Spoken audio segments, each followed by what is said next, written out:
Some people cry easily when they feel overwhelmed, but others rarely cry at all. Even during emotional moments, loss, disappointment, or stress, they remain composed and dry-eyed. To many people, this can look like emotional strength, coldness, or emotional distance.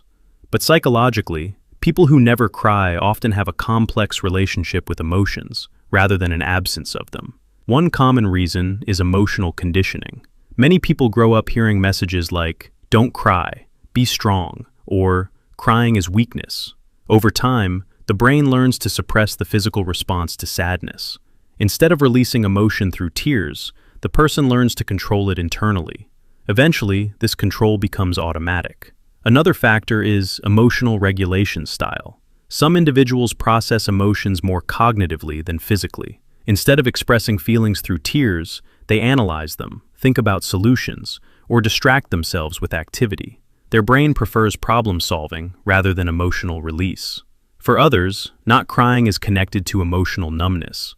When someone experiences repeated stress, trauma, or disappointment, the brain may begin to dull emotional responses as a protective mechanism.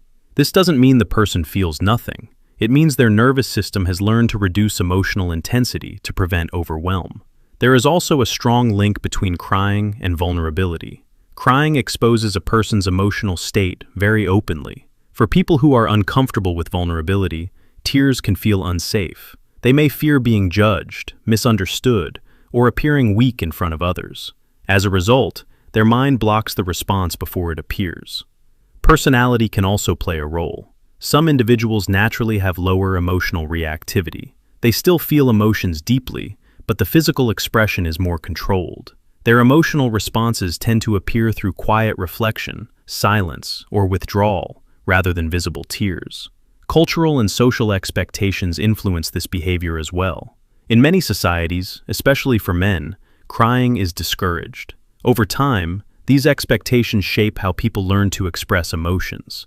A person may stop crying simply because they were taught that emotional restraint equals maturity or strength. Interestingly, not crying doesn't always mean someone is emotionally detached.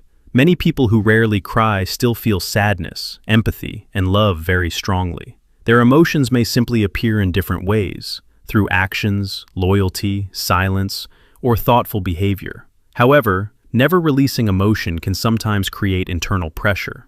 Crying is one of the body's natural ways of reducing emotional stress. When emotions remain constantly suppressed, they may appear in other forms such as irritability, fatigue, or emotional withdrawal. Healthy emotional expression does not look the same for everyone.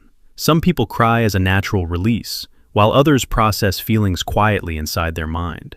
Both responses can be normal as long as emotions are acknowledged rather than completely ignored. In the end, people who never cry are not necessarily cold or unfeeling. Often, they are simply individuals who learn to control or internalize their emotions in different ways.